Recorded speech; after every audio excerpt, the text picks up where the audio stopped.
The camera light flashes red.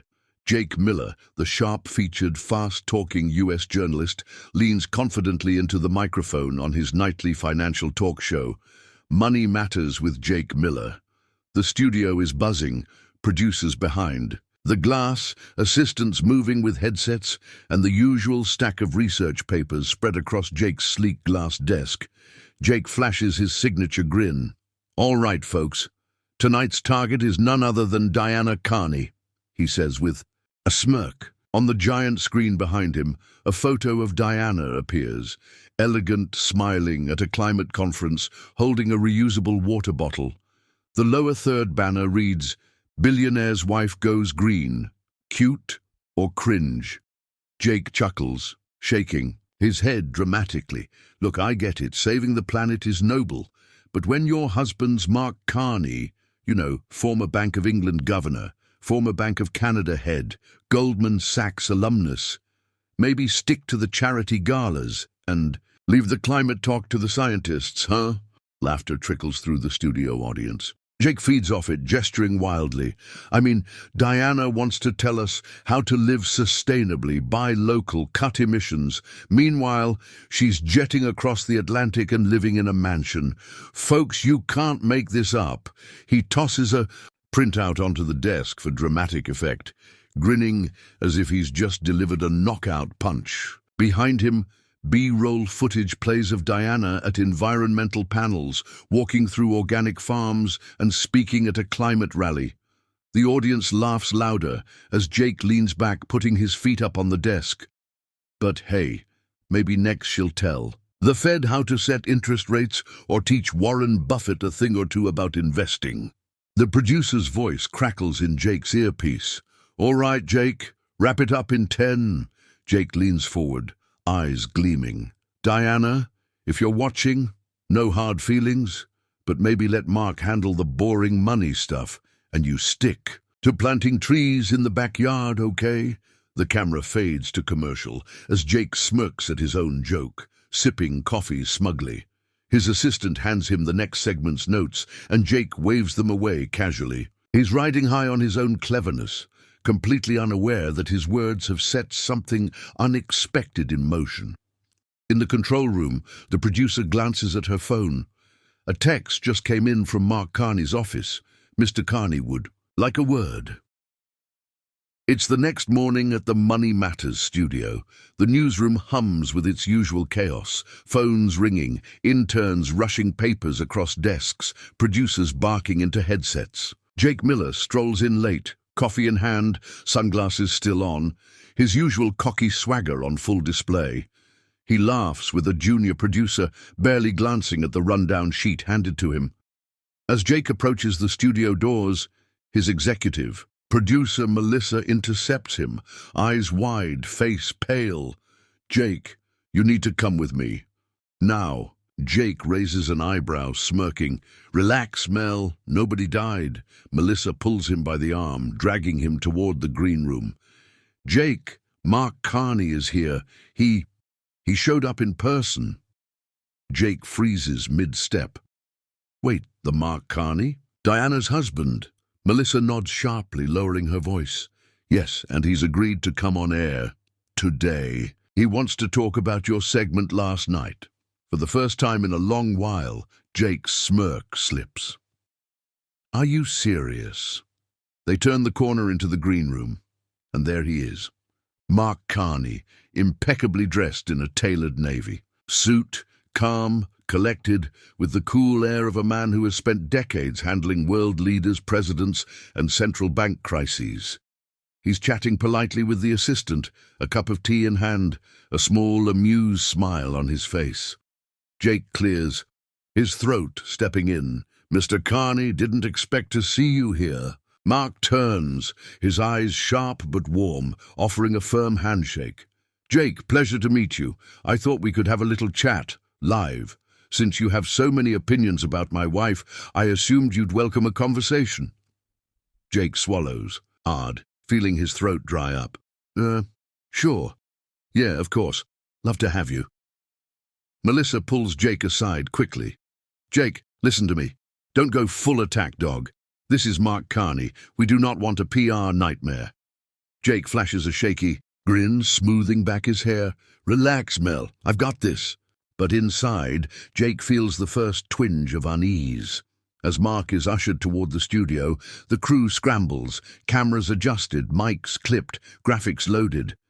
Jake watches from the wings, heart beating faster, realizing this was no ordinary guest. This was Mark Carney. And if Jake thought Diana was an easy punchline, he was about to discover just how wrong he was. Backstage, Mark calmly reviews his notes, exchanging a brief, knowing glance with Melissa.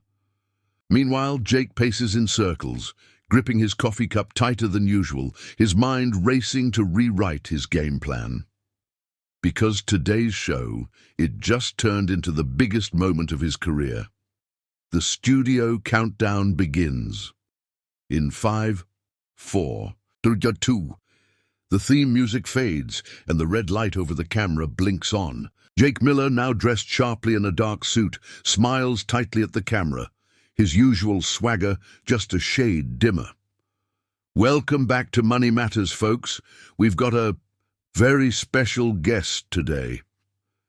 He turns slightly toward Mark Carney, seated calmly beside him, hands folded, posture straight. Joining us live is Mark Carney, former Governor of the Bank of England, former Governor of the Bank of Canada, UN Special Envoy on Climate Action, and of course, husband to Diana Carney. Jake's smile sharpens. Mr. Carney, thanks for dropping by. To what do we owe this surprise visit? Mark smiles easily, his voice smooth, calm. Well, Jake, I watched your show last night. I thought it would be more productive to have a conversation than to watch you mock someone you've clearly never taken the time to understand. The studio murmurs softly. Jake stiffens slightly. All right, fair enough. But I think a lot of our viewers would say, isn't it a little hypocritical for wealthy elites to preach sustainability while living in luxury? Jets, mansions, private drivers. You can't blame us for asking.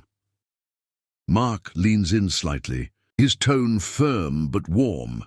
Jake, that's a fair question, but let's get the facts straight. Diana has dedicated over a decade to policy work, climate advocacy, and sustainable finance, often unpaid, by the way.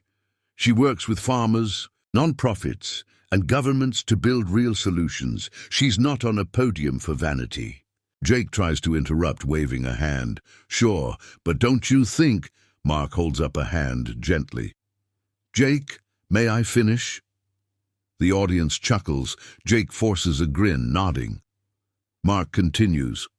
If we want meaningful change, we need everyone at the table. Yes, even those of us with privilege.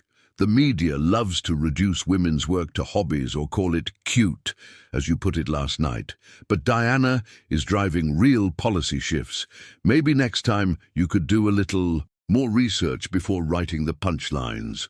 The crowd softens. Even Jake's crew behind the cameras exchange glances. Jake clears his throat, trying to regain control. Okay, but isn't this just... Mark smiles calmly. Jake, you talk for a living. Diana works for a future where all of us can live. For a beat, Jake is silent. The audience watches, riveted. Mark glances into the camera, finishing softly.